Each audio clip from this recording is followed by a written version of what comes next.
এটা খেয়াল রাখে, আছে না নাই? তার মানে ইন্না মাআল উসরি ইউসরা, দুঃখের পরে আছে সুখ, মোটিভেশন। প্রাণটা আবার উদ্বেলিত হয়ে ওঠে, তাই তো আসলে তো দুঃখের পরে সুখ। এজন্য কষ্ট যখন পাবেন, অসুস্থ যখন হবেন, ওইখানেও আনন্দ করবেন, কারণ সামনে আরাম আসতেছে। সুবহানাল্লাহ পড়েন। মুমিনের হারাবার কিছু নাই, দুঃখ পাওয়ার কিছু নাই।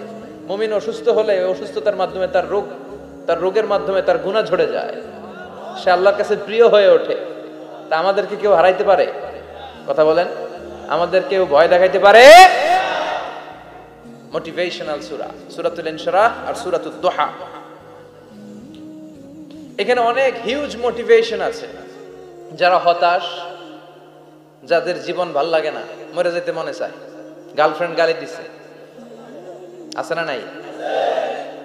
আবার বয়ফ্রেন্ড গার্লফ্রেন্ডের গালি দিছে, এ ওড়না পেঁচায়া ফ্যানের মধ্যে ঝুলে আত্মহত্যা করে। কত বড় পাগল, তুই মরলি কেন? গালি দিছে তো কি হয়েছে? হ্যাঁ, বুঝতে চায় না, হতাশ হয়ে যায়। আর বয়স কম তো, ইচড়ে পাকা, অল্পতে কাবু হয়ে যায়। এই সূরাগুলো পড়ে না, এখানে আশার বাণী আছে। আজকে আমি জানি কথা শোনাবো আপনাদেরকে, শুরুতে আগে সংক্ষেপে বলে দেই। এই সূরার মূল কথা হচ্ছে, মানে সেন্ট্রাল থিম বা সাবজেক্ট ম্যাটার সূরাতুদ দুহার কেন্দ্রীয় আলোচ্য বিষয় হচ্ছে নিরাশ হবেন না, হতাশ হবেন না, হাল ছাড়বেন না, ভরসা রাখবেন কার উপর? মুমিনরা নিরাশ হয়, হতাশ হয়, হাল ছাড়ে নাকি ভরসা রাখে? কার উপর ভরসা? কার উপর? না নৌকার উপর, ধানের শীষ, নাঙ্গল, হাত পাখা, দাড়িপাল্লা? ভরসা থাকবে একজনের উপর। চিল্লায় বলেন, তিনি কে? Never be sad, never lose hope. Every time you feel like you cannot go on, you feel so lost that you are so alone. Don't despair and never lose hope, 'cause Allah is always by your side. Insha'Allah, Insha'Allah, Insha'Allah, you'll find your way. Insha'Allah, Insha'Allah, Insha'Allah, you'll find your way. Every time you feel like you cannot go on, you feel so lost that you are so alone. Don't despair and never lose hope, 'cause Allah is always by your side. Insha'Allah, pardon? Insha'Allah, Insha'Allah, you'll find a way. Insha'Allah, Insha'Allah, Insha'Allah, you'll find a way. ঠিক কি না? কি সুন্দর nasheed. Never lose hope, you will find your way. তুমি তোমার পথ খুঁজে পাবে। আমাদেরকে পথ দেখায় কে? আল্লাহ। এজন্য সূরাতুদ দুহার কেন্দ্রীয় আলোচ্য বিষয় হচ্ছে হতাশ হওয়া যাবে না, নিরাশ হওয়া যাবে না, হাল ছাড়া যাবে না, ভরসা রাখতে হবে একজনের উপর। চিৎকার করে বলেন, তিনি কে? আল্লাহ। হতাশ যারা, ফ্রাস্ট্রেটেড, আপসেট পিপল, তাদের জন্য, হতাশ ব্যক্তিদের জন্য এই সূরাটা একটা আলোকবর্তিকা, একটা আলোর মশাল। এই সূরাটা পড়লেই হতাশ ব্যক্তিরা মনে শান্তি পায়, আশা ফিরে পায়, দিক ফিরে পায়। ঠিক কি না? এই সূরাটা নাজিল হওয়ার একটা ব্যাকগ্রাউন্ড আছে, শুনবেন। বিষ্ণু ঈসা ইসলামের কাছে যখন ওহী নাজিল হতে শুরু করলো, বিষ্ণু ঈসা ইসলাম ওহীর কথাগুলো পৌঁছে দিতে লাগলেন। যাই নাজিল হতো বিষ্ণুনবী পৌঁছে দিতেন, বিশ্বনবী সাহাবাদের কাছে শেয়ার করে দিতেন। যেটাই নাজিল হতো তিনি পৌঁছে দিতেন, যেটাই, কারণ আল্লাহর আদেশ, ইয়া আইয়ুহার রাসূল বাল্লিগ মা উনজিলা ইলাইক, ও নবী আপনার কাছে আমি ওহী থেকে যা নাজিল করি সব পৌঁছে দেন, একটাও গোপন করা যাবে। আল্লাহর কাছ থেকে বিশ্বনবী যে সমস্ত মেসেজ, ইনফরমেশন, তথ্য, রেভেলেশন ওহী পেয়েছে, একটাও কি বিশ্বনবী গোপন করেছে? সব প্রকাশ করে গিয়েছে, সব শেয়ার করে গিয়েছে। বিশ্বনবী শেয়ার করতে লাগলেন। সকালে যা নাজিল হয় শেয়ার করেন, দুপুরে নাজিল হয় শেয়ার করেন, রাতে নাজিল হয় শেয়ার করেন, শেয়ার করতে লাগলেন। কিন্তু কি অবাক করা কাণ্ড, হঠাৎ করে এই ওহী আসার ধারাবাহিকতা আল্লাহ বন্ধ করে দিলেন। ওহী আর আসে না, আকাশ থেকে নতুন তথ্য আর নামে না। ঘটনা কি?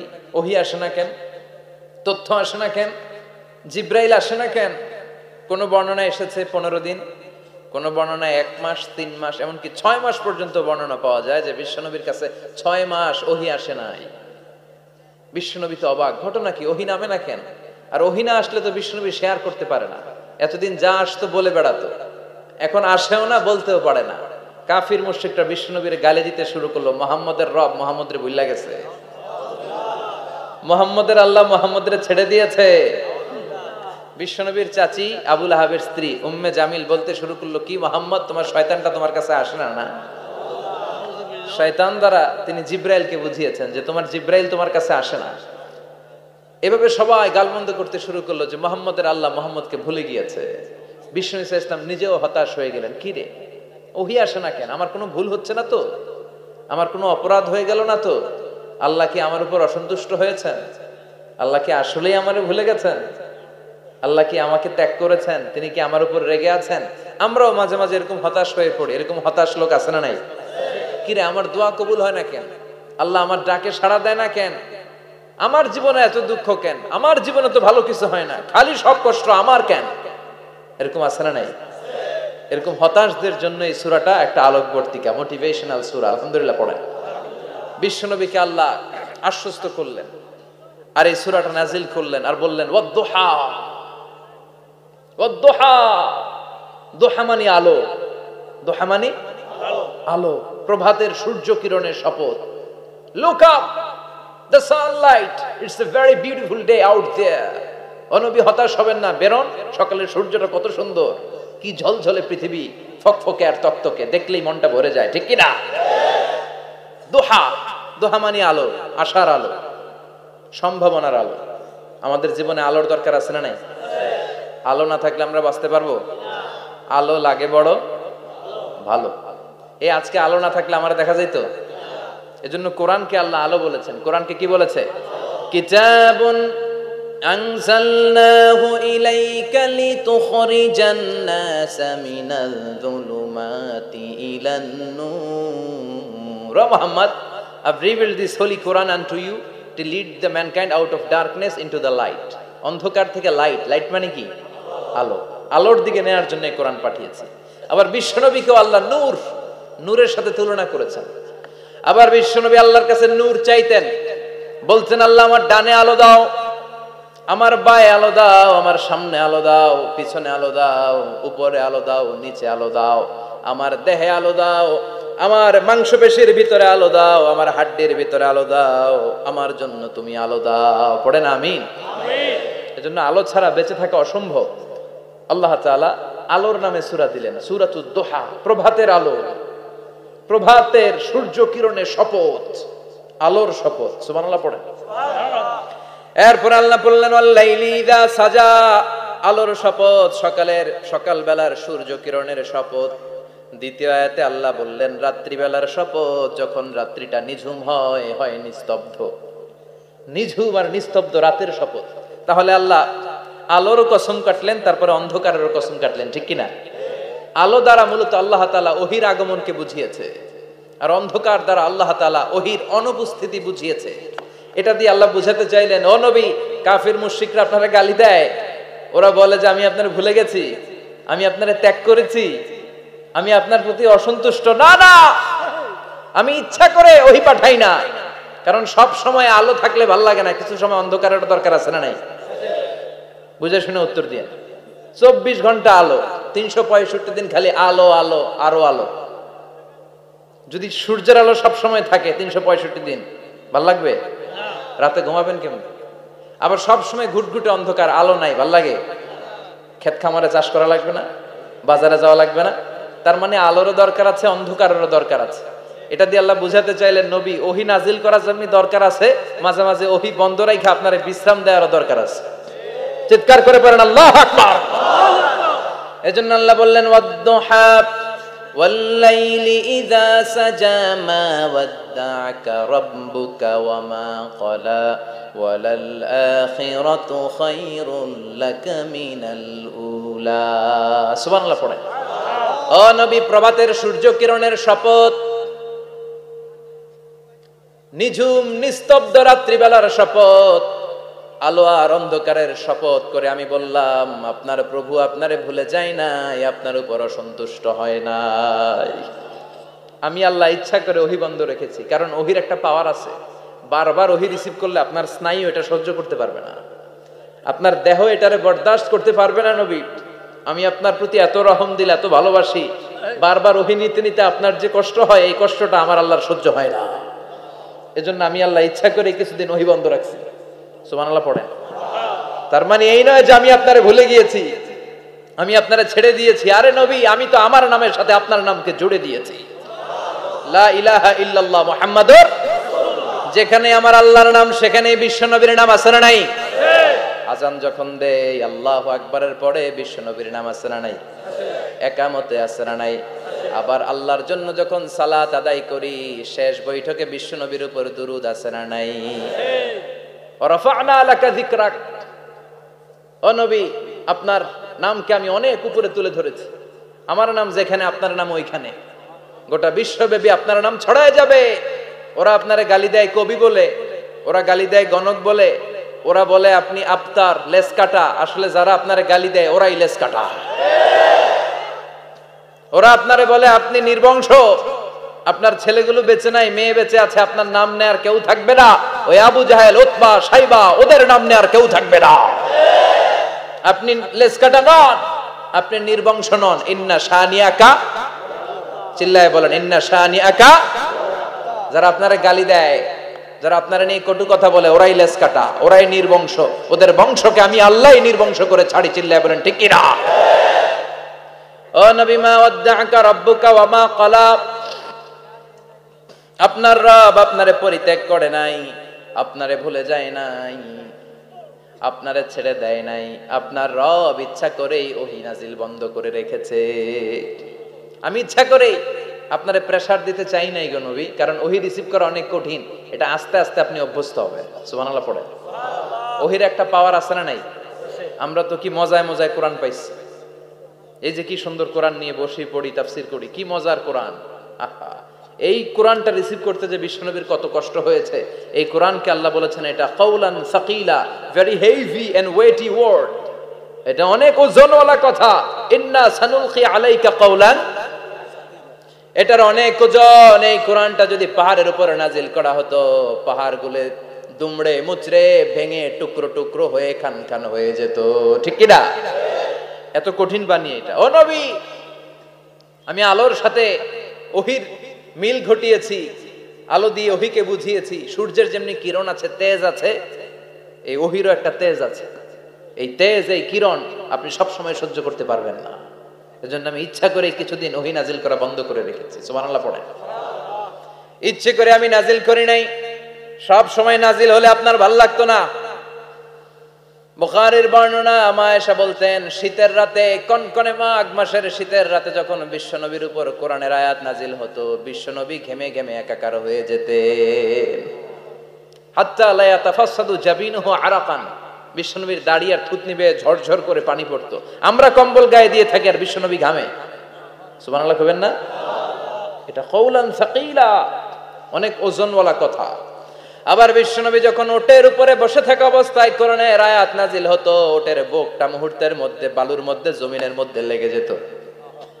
ঘোড়ায় চড়া অবস্থায় বিশ্বনবীর কাছে যখন কোরআন নাজিল হতো, ঘোড়ার পা গুলো মরুভূমির বালুতে দেবে যেত।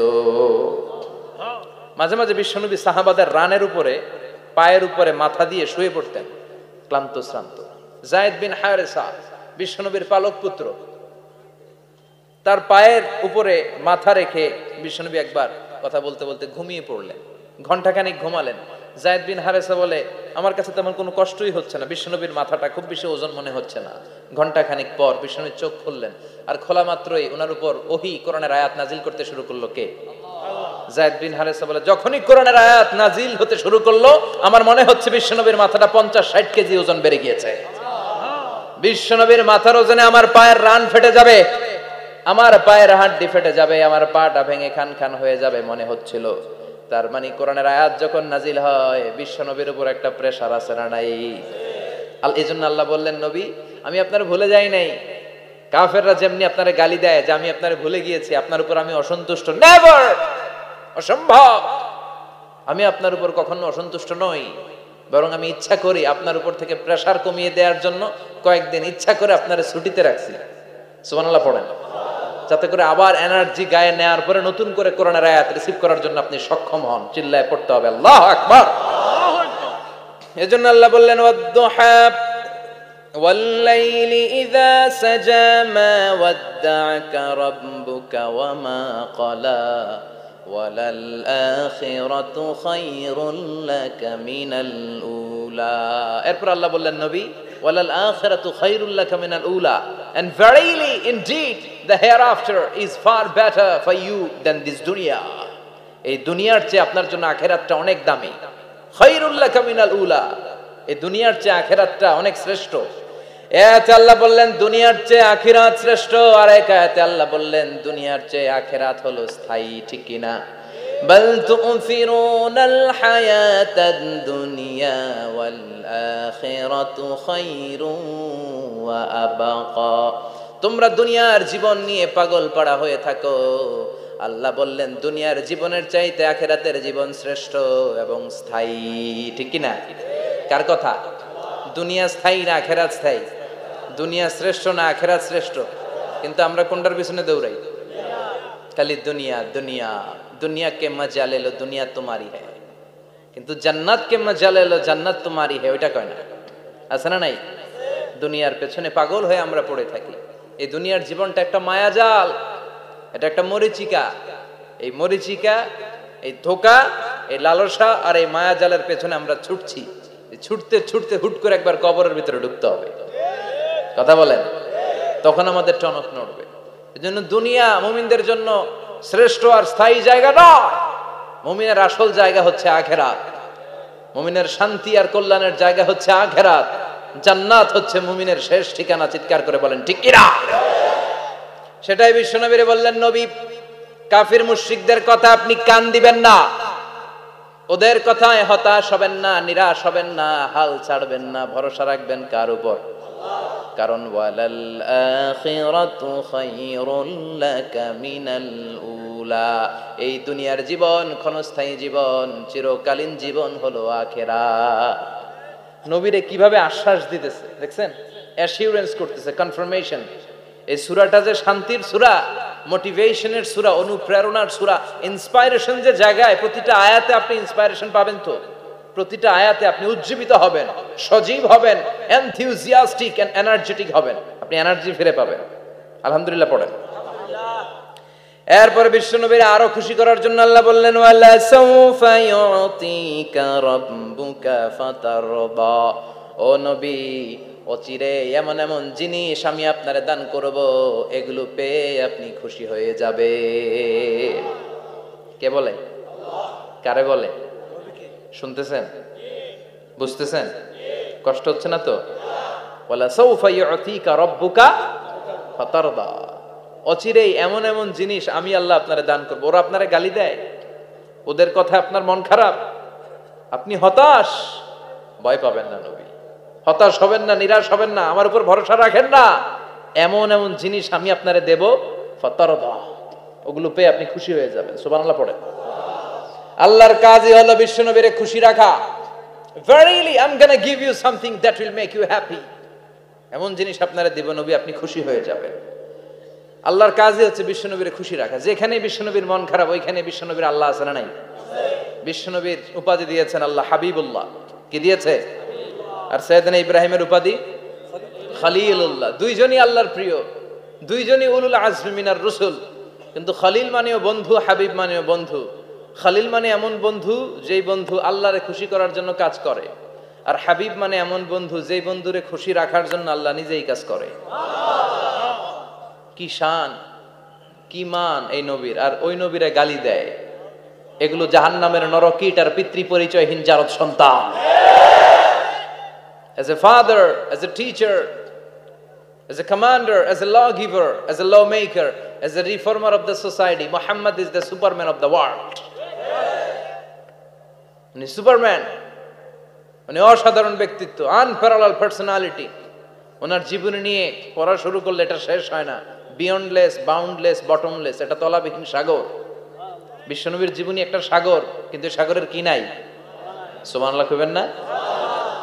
এই বিশ্বনবীর খুশি রাখা কার কাজ? যেখানে বিশ্বনবী হতাশ, যেখানে বিশ্বনবীর মন খারাপ, বিশ্বনবীর মন ভালো করে দেয় কে? এজন্য আল্লাহ বললেন ওয়ালা সাউফা ইউতিকা রাব্বুকা, অচিরেই আপনার রব আপনাকে এমন এমন জিনিস দান করবে নবী, এগুলো পেয়ে আপনি খুশি হয়ে যাবেন। কিভাবে নবী খুশি হয়েছে, কিভাবে নবীর আল্লাহ খুশি রাখবে শুনবেন? শুনবেন শুনবেন? দেখেন, খেয়াল করে বুঝতে হবে কিভাবে আল্লাহ তাআলা বিশ্বনবীকে খুশি করেন। দেখেন, বিশ্বনবীর প্রথম কোথায় খুশি করলেন? বিশ্বনবী মক্কার জমিনে দাওয়াতি কাজ যখন শুরু করলেন, তিনি দেখলেন বিশ্বনবী খুব ভালো অ্যানালাইসিস করতে পারতেন। তিনি মক্কার সোসাইটিটাকে, সমাজটাকে বিশ্লেষণ করে অ্যানালাইজ করে উনি দেখলেন যে এই মক্কায় দাওয়াতি কাজের একটা শক্ত অবস্থান নিতে হলে দুইজন লোকের একজন আমার চাই। সুবহানাল্লাহ পড়েন। কি বিশ্লেষণ শক্তি, কি চিন্তা শক্তি! উনি ঘেটে ফেললেন, উনি বুঝে ফেললেন সবাইকে দেখে যে দুইজনের একজন আমার সাথে না থাকলে আমার দাওয়াতি কাজ চালানো কষ্ট হয়ে যাবে।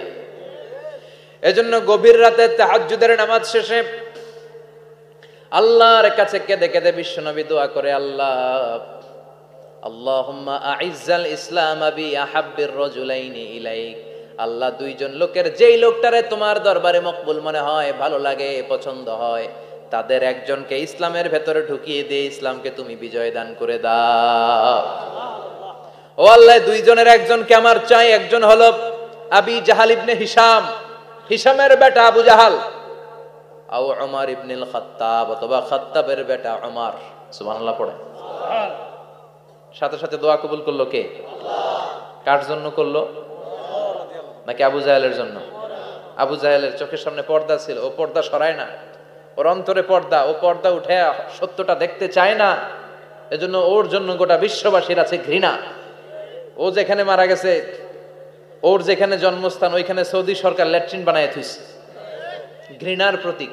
ওইখানে তো অন্য কিছু বানাইতে পারতো, ল্যাট্রিন বানাইতে যাবে কেন? গোটা বিশ্বের মানুষ যায় যেন এটা ভরাই দিয়ে আসতে পারে। কথা বলেন। এই বেয়াদবটার জন্য আল্লাহ দোয়া কবুল করে নাই। ওমরে ফারুক রাগী ছিলেন, কিন্তু সত্য প্রকাশে, সত্য গ্রহণে আপসহীন। সত্য দেখলেই উনি মেনে নিতেন। এটা জাহেলি যুগে ওনার মধ্যে এই গুণ ছিল। আল্লাহু আকবার। বিশ্বনবী কেঁদে কেঁদে দোয়া করে, আল্লাহ মক্কার জমিনে এই দুইজনের একজন যদি কালেমা না পড়ে, মক্কার জমিনে দাওয়াতি কাজ চালিয়ে যাওয়া কঠিন হয়ে যাবে।